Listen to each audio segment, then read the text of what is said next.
Good day everybody. In today's video we'll learn how to remove background in Photoshop. Welcome to my YouTube channel. If today is your first time, please hit the subscribe button. If at the end of the video you find this video helpful, please hit the like button. Without further ado, let's jump right into it. Okay, to remove background is very simple. All you need to do is to go to select, go to subject. This simply means you are going to select the subject in your image. So once you hit it, it's going to take a while, then it's going to select the subject, then we'll mask it out. Okay, there are so many ways you can mask in Photoshop. This is the built-in tool that can mask picture. You can see that the marquee tool, the matching ends, have already surrounded this image. There are some parts here that are not selected, so all we need to do is to come to this tool here, the quick selection tool, and just, as you can see, there's a plus sign there, so you just need to brush around it.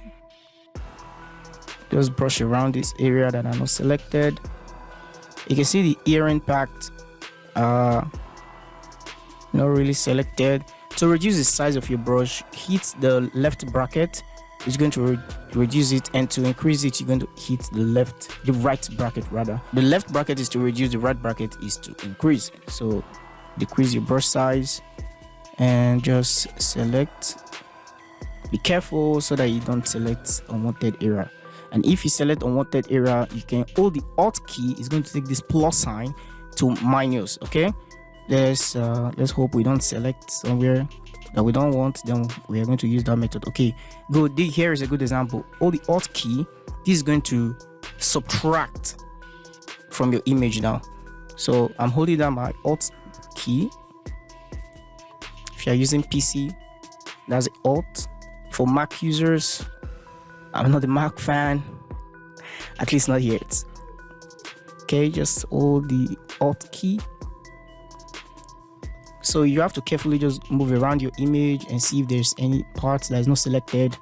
And once you're done like this, come here and click the mask tool. Just add layer mask. Click on it. This is going to subtract the background and the subject is selected. Okay, that is how simple it can be. But in order to make our image nicer, I think this did a pretty good job. But to take things a little bit further, you can come here to this select mask. Okay, come here and it's going to take you to this panel. This is where you can do more nitty-gritty things. Okay, the radius, I like putting it as 1. Let's take it 1 and put on smart radius. And for this part that says refine hair, in case the hair is not properly selected or was not properly selected, you can actually click and it's going to select the hair properly well. Okay, I think the A is okay, but let's just click on it. You can do a little better job. I don't like it. Okay, let's Ctrl Z. Okay, the hair is pretty much okay the way it was. So I think we are okay. Let's look at the edges. I think they are smooth enough. Okay, in case the edges of your selection is not smooth enough, maybe you're using another image, you can click all this feathering, smooth, contrast. I think my image is pretty fine. Okay, this image was taken by Alex Tanis PK from Unsplash. Okay, that's where I got this image. Thanks, Alex.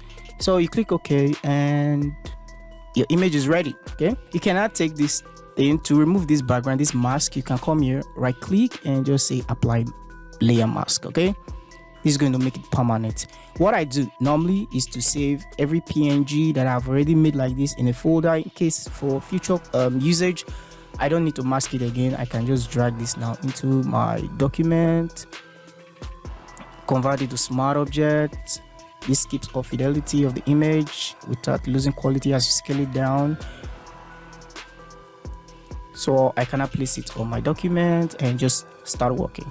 So that's it for this tutorial. Thank you so much for watching. I hope you find it helpful. If you find it helpful, please hit the like button. If this is your first time, please hit the subscribe button.